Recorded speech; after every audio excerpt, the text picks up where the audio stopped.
friends. Welcome to Story Behind Podcast. This is the show for people who love hearing a good story and who believe the world could use more positivity. We're the team behind God Updates and God Too, and we hope these weekly short stories will brighten your day.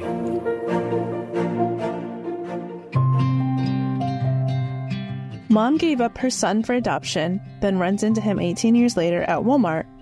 Written by Julie Provost, read by Julie Provost. Amanda Rector was reunited with her biological son in a Walmart. The two of them hadn't been together for 18 years. Amanda's story with her son begins back in 2004.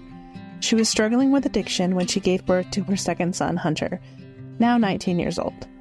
When Hunter was born, he was dependent on opioids and quickly removed from Amanda's care. Jameson, her older son, had already been removed. Amanda told Today, "I hated myself for using when I was pregnant. When Hunter came out, he was so uncomfortable, and my heart, I just shut down. I knew if I looked at him for too long, I would start to hurt, and I couldn't feel that hurt." They asked her about car seats and a crib, but she didn't have either. She wouldn't be able to take the baby home. At the time, she was living with an abusive boyfriend, but also declined an extra night in the maternity ward. A few days later, she brought her boyfriend to the ER for an injury. It was then that she started to realize how bad things had gotten. Looking at her reflection in the elevator, she took in her appearance and didn't even recognize herself. "We were waiting for a good 2 hours before it even occurred to me that I could go see the baby," Amanda said. She then went to the nursery to see her baby boy. Hunter was sleeping and asked a nurse if she could see him. The nurse remembered Amanda and offered kindness, telling her she could. I looked down at him and started whispering in his ear. "I'm so sorry. This is not me. I'm so sorry that this is your life," she said. Hunter was adopted by a family in town 4 months later. It wasn't too long after that Amanda was sentenced to serve 5 years in prison for armed robbery. She ended up serving 2.5 years of that sentence. On her first day in prison, she made a significant change. One that led her to be free to be reunited with her biological son years later. A choice that changed everything. She found Jesus and started to work on changing her life for the better. She started going to 12-step meetings and even joined the choir. "Anything that was positive or healthy, I did it," recalled Amanda. She knew she had to change the road she was on. She had a few Hunter sightings over the years, including when she took her son Jameson, whom she regained custody of, to a fundraiser. He had this bright red hair and pale complexion, Amanda told Today, about when she spotted Hunter all those years ago. She told Jameson that Hunter was his brother. Right as he looked over, this happy music came on over the intercom and Hunter started dancing, she said. Amanda felt a peace come over her at that moment. She felt like it was a message from God letting her know he was happy. Recently, Amanda and her son Jameson, now 21, were at Walmart when he started talking with a teenage girl. She had asked him his name, and when he told her, she pointed to a young man and said, "That's your brother." And sure enough, it was Hunter. Amanda learned that Hunter had become curious about his biological mother and had discovered her identity. "I was speechless," Amanda said. "I couldn't believe it was happening." Amanda was worried that he might be mad at her, or even cuss her out, but luckily, she didn't have to worry about that. She reunited with her biological son right there, and they greeted one another with a warm hug. "I'd just been talking about wanting to meet Amanda, and then she appeared," Hunter told Today. "If I wasn't God-centered, I don't believe any of this would have happened." Two exchanged phone numbers and talked about getting together. "As soon as they were out of sight, I just broke down sobbing," Amanda said, about being reunited with her biological son. Hunter now sees Amanda about once a week. In one of her TikToks, she talks about how he and his girlfriend were over at her house, and she mentioned she needed to paint her porch. They offered to help her, and you could tell how amazing that made her feel. Amanda has been sober for more than 17 years and is a certified peer support specialist who helps others with substance abuse. She also shares stories and answers questions about her time in prison on TikTok. Amanda has totally turned her life around, and it's so inspiring. God definitely has been watching out for Amanda, from her time in prison when she found Jesus to the chance encounter in a Walmart when she got back in touch with her son. We wish her the best as she continues on this road of love and redemption. "And you now therefore have sorrow, but I will see you again, and your heart shall rejoice, and your joy no man takes from you." John 16:22.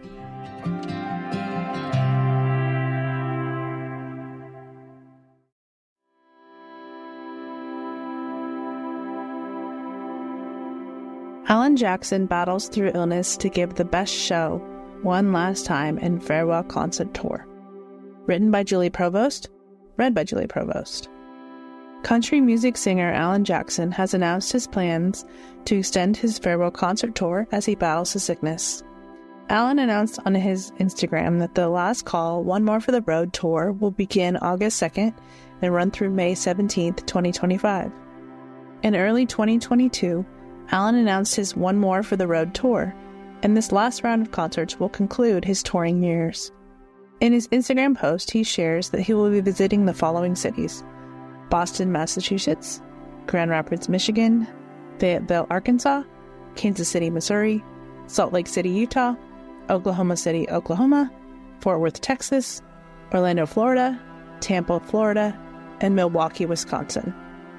Alan Jackson announced the tour as he continues to struggle with the rare genetic disease called Chiari-Marie tooth disease. Diagnosed back in 2011, Alan inherited the disease from his father. "I have this neuropathy and neurological disease," Alan commented during an interview on The Today Show. "It's genetic that I inherited from my daddy. There's no cure for it, but it's been affecting me for years, and it's getting more and more obvious." Alan Jackson's sickness is a group of inherited disorders that cause nerve damage, mainly in the arms and legs. Alan has explained in the past that it's similar to Parkinson's disease and muscular dystrophy. The artist first announced his diagnosis back in 2021. "I know I'm stumbling around stage now," Alan said. "I'm having a little trouble balancing, even in front of the microphone. I just feel very uncomfortable." He feels that being open about his health struggles will explain why he doesn't always walk correctly or why he's having trouble on stage. 65-year-old Alan Jackson, known for hits such as Gone Country, Little Bitty, and Remember When, has been touring for over 3 decades. "Been touring for over 30 years. My daughters are all grown. We have 1 grandchild and 1 on the way. I'm enjoying spending more time at home. My fans always show up to have a good time, and I'm going to give them the best show I can for this last call."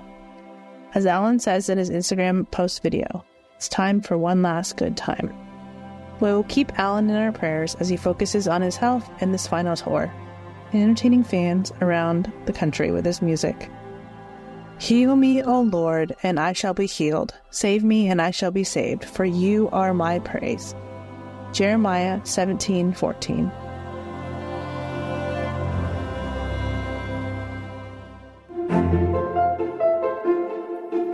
Thank you so much for listening to Story Behind Podcast.